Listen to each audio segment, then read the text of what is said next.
আসসালামু আলাইকুম রহমতুল্লাহি ওয়া বারাকাতুহু। আজকে আমরা হযরত আবু বকর রাদিয়াল্লাহু তাআলা আনহু এর সম্পূর্ণ জীবনী আলোচনা করব।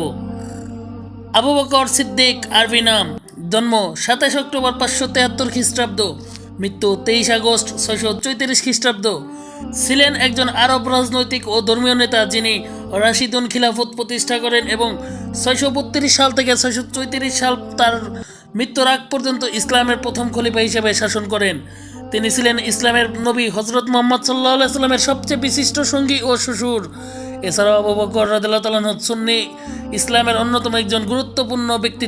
দাম্পত্য সঙ্গী: কুতাইলাহ, উম্মে রুম্মান, আসমা, হাবিবা। বংশধর: পুত্রগণ: আব্দুর রহমান, আব্দুল্লাহ, মুহাম্মদ। কন্যাগণ: আসমা, আয়েশা, উম্মে কুলসুম। পিতা: উসমান আবু কুহাফা। মাতা: সালমা উম্মে আল খায়ের। ধর্ম ইসলাম। পেশা: ব্যবসায়ী, প্রশাসক, অর্থনীতিবিদ। আবু বকর রাদিয়াল্লাহু তাআলা আনহু 573 খ্রিস্টাব্দে আবু কুহাফা ও সালমা বিনতে সাখার ঘরে জন্মগ্রহণ করেন। তিনি বানু তাইম গোত্রের ছিলেন। অজ্ঞতার যুগে তিনি একশ্বরবাদী ছিলেন এবং প্রতিমা পূজার নিন্দা করেছিলেন। একজন ধনী ব্যবসায়ী হিসেবে আবু বকর রাদিয়াল্লাহু তাআলা আনহু ক্রীতদাসদের মুক্ত করতেন। তিনি মুহাম্মদ সাল্লাল্লাহু আলাইহি সাল্লামের প্রথম দিকের বন্ধু ছিলেন এবং প্রায়শই সিরিয়ায় বাণিজ্যে তার সাথে যেতেন। মুহাম্মদ সাল্লাল্লাহু আলাইহি সাল্লামের ইসলামের আমন্ত্রণের পর আবু বকর রাদিয়াল্লাহু তাআলা আনহু প্রথম মুসলমানদের একজন হয়ে ওঠেন। তিনি মুহাম্মদ সাল্লাল্লাহু আলাইহি সাল্লামের কাজের সমর্থনে তার সম্পদ ব্যাপকভাবে অবদান রাখেন এবং মদিনায় অভিবাসনের সময় মুহাম্মদ সাল্লাল্লাহু আলাইহি সাল্লামের সাথেও যান। আবু বকর রাদিয়াল্লাহু তাআলা আনহু এর আমন্ত্রণে অনেক বিশিষ্ট সাহাবী মুসলমান হয়ে যান। তিনি মুহাম্মদ সাল্লাল্লাহু আলাইহি সাল্লামের নিকটতম উপদেষ্টা ছিলেন। তার প্রায় সমস্ত সামরিক সংঘাতে উপস্থিত ছিলেন। মুহাম্মদ সাল্লাল্লাহু আলাইহি সাল্লামের অনুপস্থিতিতে আবু বকর রাদিয়াল্লাহু তাআলা আনহু নামাজ ও অভিযানের নেতৃত্ব দিতেন। 632 সালের মুহাম্মদ সাল্লাল্লাহু আলাইহি সাল্লামের পর আবু বকর রাদিয়াল্লাহু তাআলা আনহু প্রথম রাশিদুন খলিফা হিসেবে মুসলিম সম্প্রদায়ের নেতৃত্বের উত্তরাধিকারী হন এবং সকিফাতে নির্বাচিত হন। তার শাসনামলে তিনি বেশ কয়েকটি বিদ্রোহ অতিক্রম করেন যা সম্মিলিতভাবে রিদ্দা যুদ্ধ নামে পরিচিত, যার ফলে তিনি সমগ্র আরব উপদ্বীপের উপর মুসলিম রাষ্ট্রের শাসনকে সুসংহত ও প্রসারিত করতে সক্ষম হন। তিনি প্রতিবেশী সাসানীয় এবং বাইজেন্টাইন সাম্রাজ্য প্রাথমিক অনুপ্রবেশের আদেশ দেন, যা তার মৃত্যুর পরের বছরগুলিতে শেষ পর্যন্ত পারস্য এবং লেভান্টের মুসলিম বিজয়ের ফলে হয়।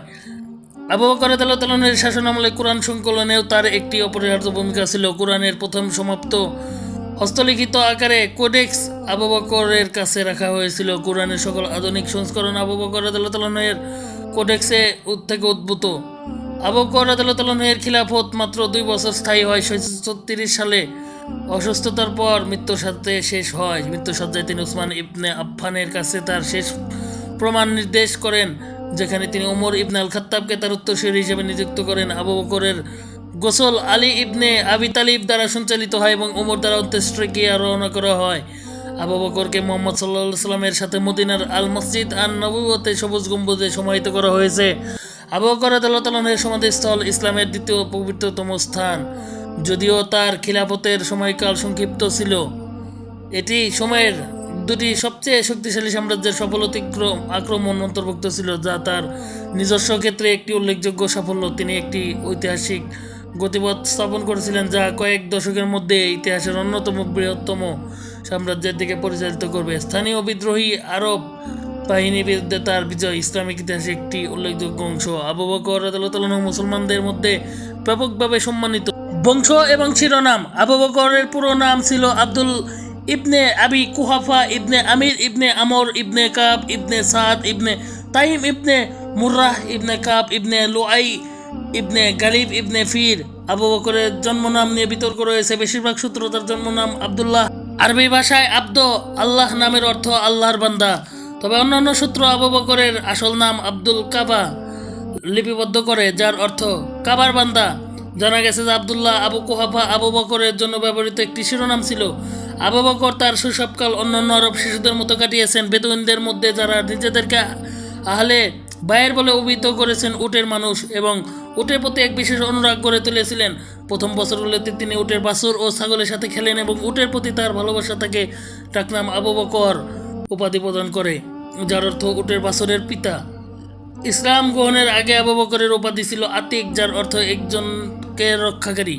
পরে মুহাম্মদ সাল্লাল্লাহু আলাইহি সাল্লাম এই উপনামটি পুনরায় বর্ণনা করেন যখন তিনি বলেন যে আবু বকর আতিক লাইলাতুল মিরাজের ক্ষেত্রে তাকে বিশ্বাস করার পর মুহাম্মদ সাল্লাল্লাহু আলাইহি সাল্লাম তাকে আল সিদ্দিক বা সত্যবাদী বলে অভিহিত করেন। যখন অন্য লোকেরা তা করেননি এবং আলী বেশ কয়েকবার এই শিরোনামটি নিশ্চিত করেন।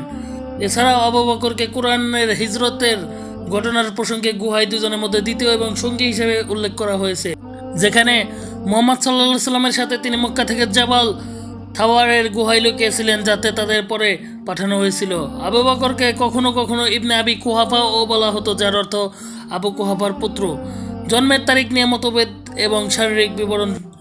বেশিরভাগ পণ্ডিতরা একমত যে আবু বকর রাদিয়াল্লাহু তাআলা হস্তি বর্ষের পরে জন্মগ্রহণ করেছিলেন, যে বছর আবরাহা তার সৈন্যবাহিনী নিয়ে মক্কার দিকে যাত্রা করেছিল, যার অর্থ আবু বকর মুহাম্মদ সাল্লাল্লাহু আলাইহি সাল্লামের চেয়ে ছোট ছিলেন।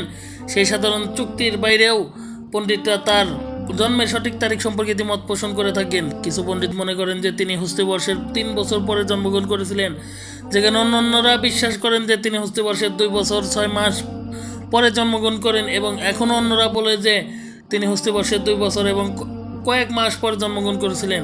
খুব অল্প বয়স থেকেই তিনি তার লোকদের ভরসা এবং সম্মান অর্জন করেছিলেন। আবু বকরের শারীরিক বৈশিষ্ট্য হিসেবে তিনি সাদা চর্মযুক্ত এবং রোগা ছিলেন। কিছু ঐতিহাসিকের সাথে সম্পর্কিত বর্ণনা রয়েছে যা ইঙ্গিত করে যে আবু বকরের ত্বকের সাদা চর্মের সঙ্গে হলুদ রং মিশ্রিত ছিল। গালে তার দাড়ি ছিল খুব বেশি লম্বা হয়নি এবং তার পিঠটি একটি নির্দিষ্ট দিকটির দিকে ঝুঁকেছিল, এবং শারীরিক গঠনের কারণে তার নিচের পোশাক চর্মসার জায়গায় থাকতো না এবং তার নিতম্বের স্তরে কিছু জায়গায় থাকতো। আবু বকরের সুন্দর মুখমণ্ডল ছিল এবং যখন তার কপাল বাইরের দিকে প্রসারিত হয়েছিল, তার চোখের কালো মণিগুলি তার মুখের সৌন্দর্য ফুটিয়ে তুলত, এবং যেখানে তার বাছুরগুলি চর্মসার ছিল সেখানে পাগুলি পেশিবহুল থাকলে রোগা ছিল, এবং তিনি চুল সাদা হয়ে যাওয়ার পর তিনি মেহেদি এবং আল কাতম এক ধরনের জবজার যা রং করার জন্য ব্যবহৃত হতো, এটি মেহেদির মতোই ছিল, দিয়ে রং করতেন। ইসলামের আবির্ভাবের পূর্বের জীবন। আবু বকর কুরাইশদের আভিজাত্যের একজন সদস্য ছিলেন, কিন্তু এমনকি কুরাইশদের আভিজাত্যের মধ্যেও আবু বকর অত্যন্ত উচ্চ স্থান অধিকার করেছিলেন, কেননা কিছু অভিজাত ব্যক্তিকে গুরুত্বপূর্ণ উচ্চ মর্যাদা দেওয়া হয়েছিল এবং আবু বকর ছিলেন তাদের একজন। বংশগতি সম্পর্কে তার জ্ঞান।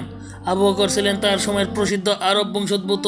শুধু কুরাইশের ইতিহাসেই নয়, অন্যান্য আরব গোত্রের ইতিহাস সম্পর্কে বিশেষজ্ঞ জ্ঞানের অধিকারী ছিলেন।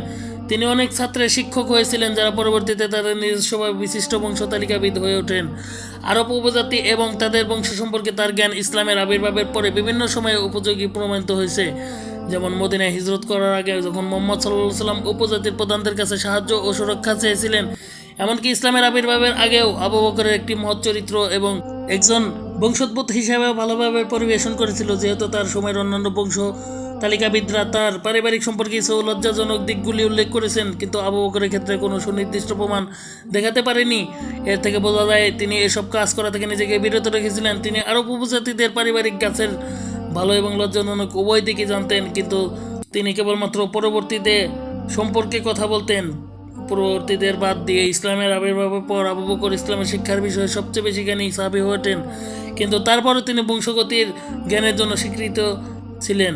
তার জীবন্ত প্রমাণ হাদিস থেকে প্রমাণিত যে মুহাম্মদ সাল্লাল্লাহু আলাইহি সাল্লামের একমাত্র কুমারী পত্নী আয়েশা বর্ণনা করেন যে রাসূলুল্লাহ সাল্লাল্লাহু আলাইহি সাল্লাম বলেছেন, নিশ্চয়ই আবু বকর কুরাইশদের মধ্যে কুরাইশ বংশের সম্পর্কে সবচেয়ে বেশি জ্ঞানী ব্যক্তি। প্রাথমিক জীবন। আবু বকর রাদিয়াল্লাহু তাআলা 573 খ্রিস্টাব্দের দিকে মক্কায় কুরাইশ উপজাতি বংশের বনু তাইম উপজাতির একটি ধনী পরিবারে জন্মগ্রহণ করেন। তার পিতা ছিলেন উসমান, যাকে লাকাব আবু কুহাফা নাম দেওয়া হয়েছিল, এবং তার মা ছিলেন সালমা বিনতে শাখার, তাকে উম্মে উল খায়েরের নামে সম্মান দেওয়া হয়েছিল। ধনী মক্কার বণিক পরিবারের অন্যান্য সন্তানদের মতো আবু বকরও বিদ্বান ছিলেন এবং কবিতার প্রতি কখনো অনুরাগ গড়ে ওঠেনি। তিনি উকাজ বার্ষিক মেলায় যোগ দিতেন এবং কাব্যিক সিম্পোসিয়ায় অংশ নিতেন। এটা ঠিক নয়, তার স্মৃতিশক্তি খুব ভালো ছিল এবং আরব উপজাতিদের বংশতালিকা, তাদের গল্প এবং তাদের রাজনীতি সম্পর্কে তার ভালো জ্ঞান ছিল। একটি গল্প সংরক্ষিত আছে যে একবার যখন তিনি শিশু ছিলেন, তার বাবা তাকে কাবাতে নিয়ে যান এবং তাকে প্রতিমার সামনে প্রার্থনা করতে বলেন। তার বাবা অন্য কোনো ব্যবসায় যোগ দিতে চলে যান এবং আবু বকর একা হয়ে যান। একটি প্রতিমাকে উদ্দেশ্য করে আবু বকর বলেন, হে আমার ঈশ্বর, আমার সুন্দর পোশাকের প্রয়োজন, আমাকে তাদের প্রদান করো। প্রতিমা উদাসীন ছিল। তারপর তিনি অন্য এক মূর্তিকে সম্বোধন করে বললেন, হে ঈশ্বর, আমাকে কিছু সুস্বাদু খাবার দাও, দেখো যে আমি খুব ক্ষুধার্ত। প্রতিমা ঠান্ডায় ছিল। এতে তরুণ আবু বকরের ধৈর্য শেষ হয়ে যায়। তিনি একটি পাথর তুললেন এবং একটি প্রতিমাকে সম্বোধন করে বললেন, এখানে আমি একটি পাথর লক্ষ্য করছি, যদি তুমি ঈশ্বর হও তবে নিজেকে রক্ষা করো। আবু বকর মূর্তিটির দিকে পাথর ছুঁড়ে কাবা ত্যাগ করেন। যাই হোক না কেন, এতে লিপিবদ্ধ করা হয়েছে যে ইসলাম গ্রহণের আগে আবু বকর হানিফ ধর্মকে অনুশীলন করতেন এবং কখনো প্রতিমা পূজা করতেন না। ইসলামের যোগ্যতা। আবু বকর রাদিয়াল্লাহু তাআলা আনহু ব্যবসায়ী হওয়ায় তিনি ব্যবসা বাণিজ্যের জন্য সিরিয়া সফর করতেন। একটি যাত্রার সময় আবু বকর এক বৃদ্ধের সাথে দেখা করেন। জানা গেছে যে বৃদ্ধটি আবু বকরের কাছে একজন নবীর আগমনের কথা বলেছিলেন। এরপর আবু বকর ইয়েমেন থেকে মক্কা ভ্রমণ করেন। রাকাহ ইবনে নওফলের সাথে সাক্ষাতের আশায় আবু বকর মক্কায় প্রবেশ করার সাথে সাথে কুরাইশদের অনেক সদস্য শহরে জড়ো হয়ে যায়। তারা বলেছিল যে আবু তালিবের অনাথ বিশ্বাস করে যে সে একজন নবী। এরপর আবু বকর মোহাম্মদের বাড়ির দিকে ছুটে যান। সেখানে মোহাম্মদ ঘোষণা করেন যে তিনি আল্লাহর একজন বার্তাবাহক। এই সময় আবু বকর মোহাম্মদ সাল্লাল্লাহু আলাইহি সাল্লামকে নবী হিসাবে গ্রহণ করেন এবং প্রথম দিকের মুসলমানদের একজন হয়ে যান। ঐতিহাসিক আল তাবারি তার তারিখুল আল তাবারিতে মুহাম্মদ ইবনে সাদ ইবনে আবি ওয়াক্কাস থেকে উদ্ধৃতি দিয়েছেন, আমি আমার বাবাকে জিজ্ঞাসা করেছিলাম যে আবু বকর মুসলমানদের মধ্যে প্রথম কিনা। তিনি বললেন না, আবু বকরের পূর্বে 50 জনেরও বেশি লোক ইসলাম গ্রহণ করেছিল, কিন্তু তিনি একজন মুসলিম হিসাবে আমাদের চেয়ে শ্রেষ্ঠ ছিলেন। আর উমর ইবনে খাত্তাব 45 জন পুরুষ ও 21 জন নারীর পর ইসলাম গ্রহণ করেছিলেন। ইসলাম ও বিশ্বাসের ক্ষেত্রে সর্বাগ্রে ছিলেন আলী ইবনে আবি তালিব।